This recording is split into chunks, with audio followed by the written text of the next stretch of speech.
The unique New York City experience that you must try is NYC Bagel Tour. This 2 hours bagel making class allows you to learn everything about bagels and gives you the opportunity to make your own. You will start the experience with an introduction to the NYC Bagel Tour, followed by a fun lesson on how to roll a bagel. You will roll dozens of them. Then the bagels goes into a boiler where you must boil them for a minute before adding your favorite seasoning. Afterward, they are placed in an oven known as Bagel Carousel. While your bagels are baking, Sam, the owner of NYC Bagel Tour, will share some interesting facts about bagels, and you will see the bagel fridge where they are stored for several days. Finally, it's time to enjoy your freshly baked bagel. At the end of the tour, you will take home dozens of bagels. Growing up, bagels have always been my favorite food. My family lovingly referred to me as a bageltarian because I had one with every single meal as a child. I grew up in Massachusetts, so not even eating very good, Minnesota and Massachusetts. Eating not very good bagels, more bagel-shaped bread. When I moved down to New York 10 years ago and I had my first New York bagel, Essa Bagel, it completely blew my mind. And I realized that what I thought was my favorite food was a pale imitation of the real deal. So it set me off on a journey to find the best bagel in New York City, and I would spend my weekends traveling to all of the acclaimed shops throughout New York, searching for the best of the best. Along the way, I had a startling epiphany. In a city that has a festival for every food and culture imaginable, there had never in the history of New York been a festival to celebrate the iconic bagel. Can you believe that? Just wrong. I was working in the corporate world at the time. I was working at a hedge fund doing strategic operations, so I had zero connection to the bagel industry, let alone the food world. But it became my mission to throw New York's first ever Bagel Fest. This was in 2017. And in 2019, we threw our very first event. It was in an artist space in Bushwick. I was hoping for 150 people. We had over 350 show up. And I was like, okay, I'm not the only one who is really into bagels. And that one was super DIY. We picked up bagels from all of my favorite shops around the city, and people kind of served themselves and whatever. It was just like a good time. The next year that we did it, we had over 1,600 people show up, and we also had a competition. So the vendors were there, and they were all competing for the title. You guys may have heard of our winner that year, two-time winner actually, Pop-Up Bagels. You all heard Pop-Up? Yes, no, maybe. They're the Instagram darlings now of the food world. So it kind of turned into this. We're going to make a rope that is about 8 to 10 inches in length. So a lot of people think that rolling bagels is the size of your hand, but if you have tiny hands, you're gonna make tiny bagels, right? So to make them all the same size, what we're going for is length and then a certain thickness. So you're going to push down on your dough, and I always think of like Play-Doh snakes is really what we're doing. So push down firmly. If you feel any gas bubbles, just feel free to push those out, or if they're really big, you can like pop them with your hand. And I want my dough to be about the thickness of a quarter.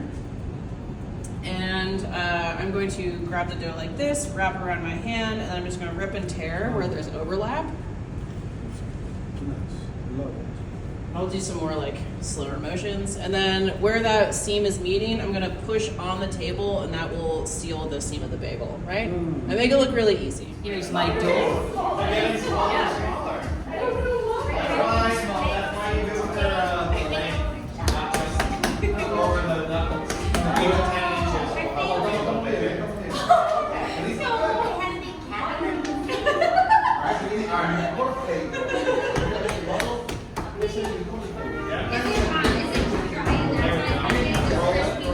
Yeah, you can use that water that's behind your camera. Just do like a light spritz.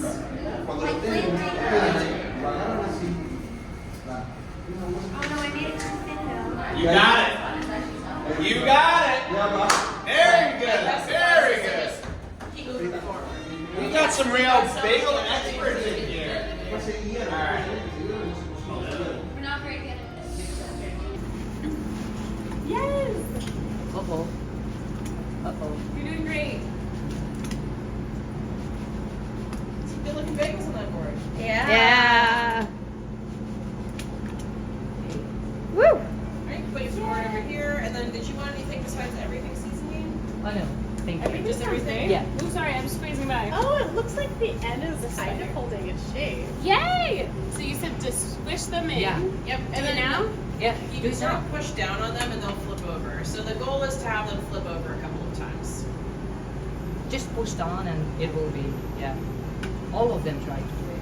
I don't know if I'm doing that right.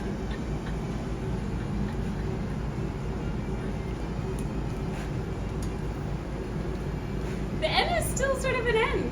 Yeah, Y is also holding Oh on. yeah. Okay, you want to try it? It's tricky. Alright. You can always just rip one of the O's in half and then you get a C. It's cheating. No cheating around here. It looks good. Aw. So I would say in like 10 more seconds you're going to want to pull this out.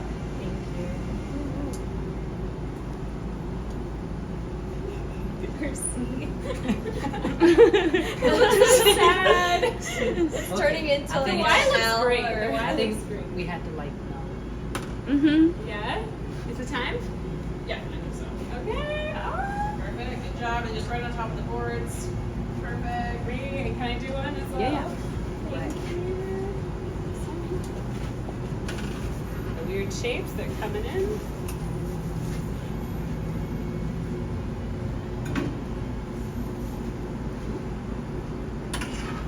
We get them all? Got one more, right? Yeah. Okay. Okay. Now we have to grab and see. Oh my god, but they look so hot. No, they're They're not. not. Don't worry, you'll be alright. They like. They, Okay, they're not that bad actually. Illusion of they're just steamy. Am I making a mess? I'm so sorry. Okay, there's always a bit of a steam massacre. Okay. He's so, look how nice he's doing it. He's just-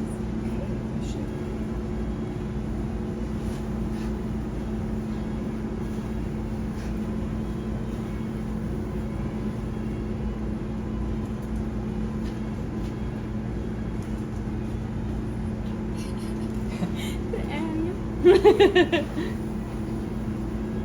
Yeah, you can kind of like reshape it. Yeah, like it's keeping pretty good.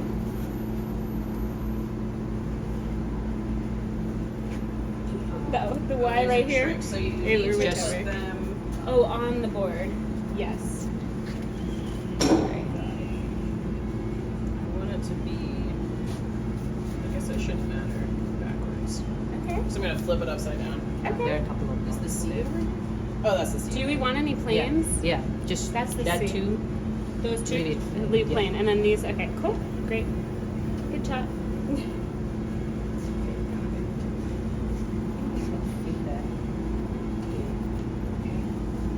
Okay, thank you.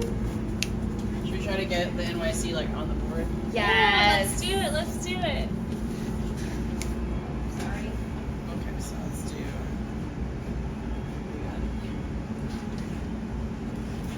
This is the Y? Yes. So have you organized? Thank you. Oh, So sure. fast. You're welcome. We're gonna do our best to keep the NYC together. Thank you. All right, ready, guys? Woo!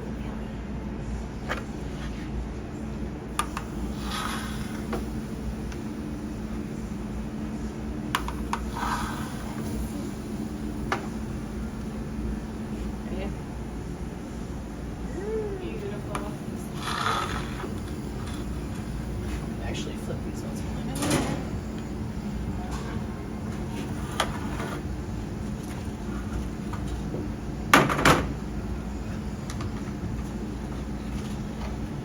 And then they don't need the board.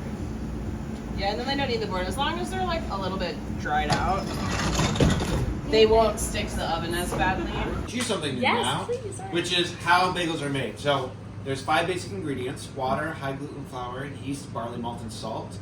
3 notable ones. First, the water. Is it the water? Have you guys heard it's the water that makes New York's bagels great? Partially true, but mostly a myth. The true part is that we have very soft water in New York. It's low in mineral concentrates that make it ideal for baking, but It's really the people and the culture that we have here that have been making bagels for 150 years and passing that information and that skill and that technique down from generation to generation. That makes our bagels great. I showed you the video of Alex the bagel roller earlier, right? His dad was a bagel roller. He's been rolling bagels his whole life. He rolls 3 million bagels a year. That is what makes our bagels so great. The second notable ingredient is the high gluten flour. You can see it's made it comes in 50-pound bags of flour. That's important. That'll come up later. One 50-pound bag of flour makes 300 bagels.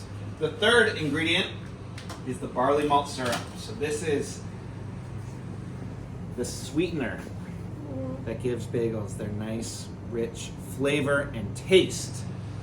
This barley malt syrup Smells good too. contains Smells the so sugars. sweet. Yeah, it smells really. You guys want to smell it? Yeah, I can smell it. It smells nice and malty.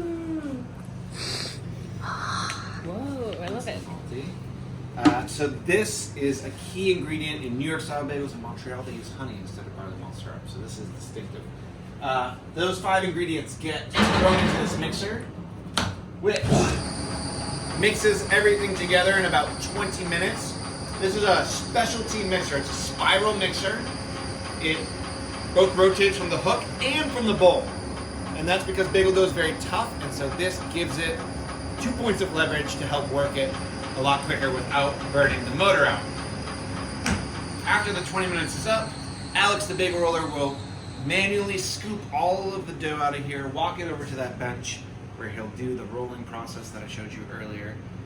When he fills a board, he puts on a rack. When the rack is full, he then puts it into the fridge. So this is where the bagels go to sleep for 24 to 48 hours for a cold fermentation process. This cold fermentation, this is where the yeast eats those sugars and creates the flavor and the gases that cause bagels to rise. And it usually, with most breads, you let it ferment. You do like a fermentation, you let your sourdough rise or whatever. But we slow down the process with bagels because it leads to a richer flavor. And it's also very convenient. Alex, the bagel roller, can come in here 3 times a week, fill up the fridge, and they can just pull the bagels out as needed throughout the week. So he doesn't have to be here every day. He actually is a freelancer, Alex, like most bagel rollers, that works for several different bagel shops. Alex works for 5, but most rollers work for 2 or 3. And they will come to their place of employment until they fill up their fridge. Once the fridge is full, there's no more work for them to do. So how do they keep on making money? Well, they go to their next client and they fill up their fridge full of bagels. So when bagels were when they originated in 17th century Poland, the first written accounts of bagels are from 1610. That may or may not be on the quiz. They were only 2 to 3 ounces large. And bagels, by the way, were born out of kind of dark anti-Semitic roots. There were restrictions that prevented the Jewish community from baking bread. The loophole to get around it was that they boiled their dough instead of baking it. And it wasn't technically considered bread. Later on, those restrictions were lifted. They added baking into the process, and the bagel as we know it was born. But back then, it was only 2 to 3 ounces. Today, the bagels that we eat are like 6 to 7 ounces, right? Well, part of the reason for that is how these bagel rollers get paid. I mentioned earlier, these sacks of flour are going to be important. This is how their output is measured. They get paid not by the hour, but by the sack of flour. Now, if you're getting paid by the bag of flour and you want to go as quickly as possible, what's the quickest way to get through a bag of flour? It's to roll bigger bagels. And so over the years, bagels have gotten bigger and bigger and bigger, which fits in perfectly with America's culture of supersizing everything. Plus, the shop owners realized that they can start making sandwiches. It used to be in a bagel shop, you would only get bagels. You would have to get the cream cheese and the lox and all the toppings and stuff on the side and make your own sandwich at home. Today, sandwich is expected. It's the standard, and that's because it's a lot higher margin. So, as bagels have gotten bigger, New York bagels have gotten bigger, they've become better for sandwiches, the shops have made more money, the rollers have made more money, and the consumers are more full. And we have more options. So it's a win-win-win all around. Now, I have a couple of secrets to reveal. We made a plain bagel dough tonight, but there are lots of things that you can add to the dough to change its flavor, its texture, its color. These right here are the pellets that go into the French toast bagels. Try it. Try it. Tic Tacs. Tastes Just like- not Tic Tacs. Tastes like maple syrup, right? Yeah. Oh, it's so good. So you add stuff like that to give it a richer, more robust flavor to the French toast bagel. Now, I know you two are egg bagel fans. Big egg bagel fan. Big egg bagel fans. Well, I'm sorry to report that it's not just the egg yolk that gives it that yellow shine. Egg shade food coloring. There still are eggs in it. Red and yellow in there. There still are eggs, but it is the egg shade food coloring that gives it that yellow pop.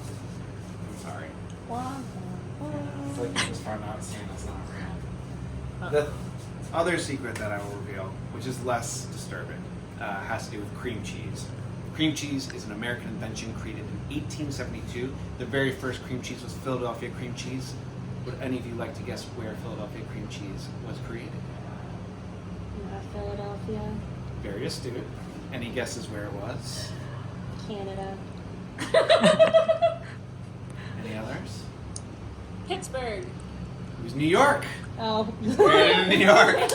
But in the 1870s, Philadelphia had a reputation as the culinary capital of the United States. And so for branding and marketing purposes, they called it Philadelphia cream cheese.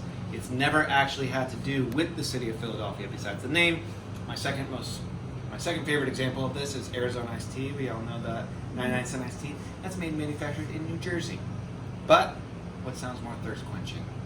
Arizona iced tea or New Jersey iced tea?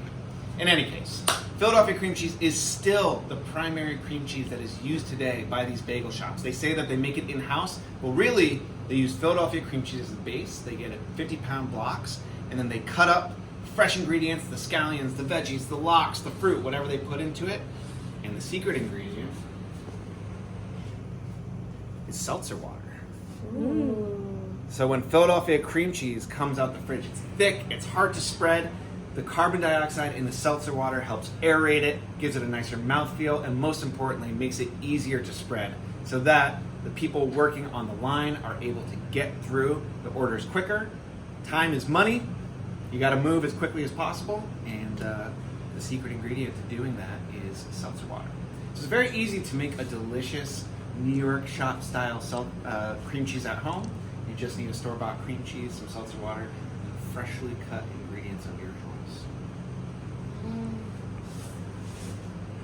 Any questions about the bagel making process? You said you were going to tell us about why. Okay, yes, I will. I will tell you. So, after bagels were invented in Poland, they remained a Jewish staple for a couple hundred years. When Jewish immigrants settled in New York City, they brought bagels with them. The bagel baking used to be a really terrible job. They would bake them in subterranean basements like this, but in front of coal-fired ovens. The ambient temperature would get to 120 degrees, so that even in the middle of the winter, the bakers would have to strip down to their skivvies to bake because it was so hot, and they would work such long shifts, they would sleep on these 50-pound sacks of flour because there wasn't enough time to go home. Eventually, they got sick of these conditions and unionized. They formed the Bagel Bakers Union Local 338, which fought for better working conditions, better wages, better benefits, and turned bagel baking into a desirable and lucrative job. This union controlled the bagel supply in New York City for the next 50 years. If you tried to make bagels without union labor, they would picket your shop and give out free bagels so that no one would go inside. They would break in, put extra yeast into your dough so that it would blow up and become unusable. They would do any trick imaginable to make sure that they were the only ones making bagels. Their power lasted until a bagel rolling machine came along. And in the 1950s, a bagel rolling machine was invented that could roll twice as many bagels in half as much time as a bagel maker. With this, by the way, the guy that invented the bagel rolling machine, his second most famous invention was the foldable ping pong table. So he went from bagels to ping pong and lots of other things in between. But with a machine, the ability for mass production was finally born. And a man by the name of Murray Lender, Lender's Bagels, sound familiar? No. It's the original frozen grocery store bagel. He took the bagel rolling machine and started mass producing, pre-slicing, freezing bagels and shipping them to grocery stores across the country. Now, the biggest thing standing between him and making a fortune is that nobody outside of New York City or Jewish communities knew what a bagel was. And so to solve for that, he created sweet bagel flavors. He created blueberry and cinnamon raisin and chocolate chip intentionally to market it to non-New Yorkers. And that is why, to this day, the two most popular bagel flavors in the country remain blueberry and cinnamon raisin, because that is how most of America gets introduced to bagels at the grocery store. And this was a marketing tactic to get bagels into mainstream American diet. Murray Lender realized that if he could market the bagel as a staple part of an all-American breakfast instead of a niche Jewish food, he would make a fortune, and he eventually did so. He sold his brand to Kraft Heinz, who owns Philadelphia Cream Cheese, and they threw a huge wedding to celebrate the marriage of the century, as he called it. And that is how bagels and cream cheese and lox kind of all came together. Wonderful. That's so cool. Thank you. Thank you for sharing all the history. Yeah, I my still pleasure. don't get why it wouldn't catch on here though. We are, like, there's a lot of purists. Yeah. Like, the culture here was never to make sweet bagels. Like, it just hasn't really been a part of that until people from outside of New York moved here and started asking for it. But most native New Yorkers don't eat sweet bagels. So it just hasn't been a part of the culture or the tradition that's been passed down from the bagel bakers to bagel bakers. By the way, Riva learned from the owner of Kosar's, who learned his recipe and skills from a member of the Bagel Bakers Union. So, you all learned from Riva, which means you can trace your bagel making knowledge directly back to the Bagel Bakers Union that has been making bagels in New York City since the early 1900s, all the way through today. So you're part of history, and you're part of New York's bagel legacy and culture. Awesome. Isn't that cool? It is. Yeah. This would be a decent, you gotta walk. Here, let's do like a...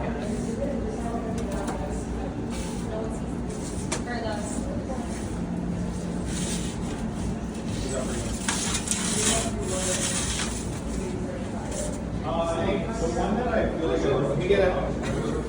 That's the shot! We got it! We got the shot! Yay! Thank you! You got it on my face?